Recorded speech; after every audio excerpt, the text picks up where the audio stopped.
វីដេអូមួយនេះខ្ញុំនឹងបង្ហាញបងប្អូនអំពី website មួយដែលអាចធ្វើការផ្លាស់ប្ដូរសំឡេងយើងបានពីសំឡេងនេះគឺមកសំឡេងបែបនេះចង់ដឹងថា website មួយនេះអាចធ្វើការបដូរសំឡេងរបស់យើងទៅបែបណាខ្លះសូមមើលវីដេអូនេះទាំងអស់គ្នាបាទអញ្ចឹងដើម្បីចូលទៅប្រើ website មួយនេះបានបងប្អូនធ្វើការចូលក្នុងជ្រុំមកបើកជ្រុំរបស់យើងបន្តមកបងប្អូនវាយពាក្យថា E11 Lab បាទបងប្អូនមើលខាងលើនេះបងប្អូនវាយពាក្យហ្នឹងមកបន្តមកវានឹងបង្ហាញខាងក្រោមដែល website របស់វាដាក់ថា E11 Lab បាទ www.e11lab.io បន្តមកបងប្អូនធ្វើការចុចកន្លែងពាក្យថា E11 Lab start for free E11 Lab sign up free បាទចុចឡើងមកបន្តមកបងប្អូនធ្វើការចុចទៅលើពាក្យថា get start free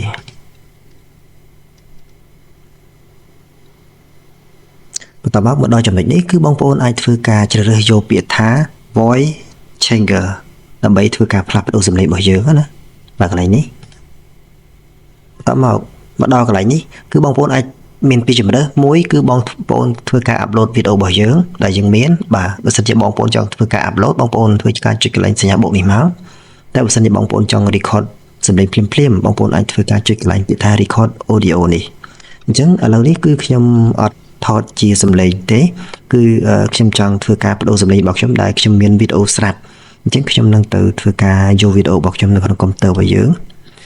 ឥឡូវឧទាហរណ៍ថាខ្ញុំទៅយកវីដេអូមួយនេះបាទអញ្ចឹងបន្ទាប់ពីយើងយកវីដេអូបានហើយយើងធ្វើការស្ដាប់សំឡេងស៊ីនរបស់យើងណាឥឡូវយើងស្ដាប់សំឡេងស៊ីនរបស់យើងវីដេអូមួយនេះខ្ញុំនឹងបង្ហាញបងប្អូនអំពី website មួយដែលអាចធ្វើការផ្លាស់ប្ដូរសំឡេងយើងបាទនេះគឺជាសំឡេងស៊ីនអញ្ចឹងឥឡូវនេះគឺខ្ញុំអត់ចង់បានសំឡេងស៊ីនទេគឺខ្ញុំចង់ធ្វើការផ្លាស់ប្ដូរសំឡេងរបស់ខ្ញុំអញ្ចឹងបងប្អូនមើលឃើញពាក្យថា voice ឡើងនេះហ៎បាទនៅខាងក្រោមនេះវាមានឈ្មោះនៃសំឡេងអញ្ចឹងបងប្អូនអាចធ្វើការជ្រើសរើសឈ្មោះណាមួយសំឡេងណាមួយដែលបងប្អូនចង់ធ្វើការផ្លាស់ប្ដូរទៅជាសំឡេងបែបហ្នឹងអញ្ចឹងបងប្អូនធ្វើការចុចគ្រីសមួយមកបន្ទាប់មកបងប្អូនអាចធ្វើការស្ដាប់សំឡេងទាំងអស់ដែលបងប្អូនគិតថាពេញចិត្តមួយណាយើងចុចយកឈ្មោះមួយនោះទៅចោះឥឡូវឧទាហរណ៍ថាខ្ញុំបើកស្ដាប់សំឡេងមួយនេះសិនអញ្ចឹងដឹងថាសំឡេងមួយហ្នឹងគឺបែបណា As we are liberated from our own fear our presence automatically liberates others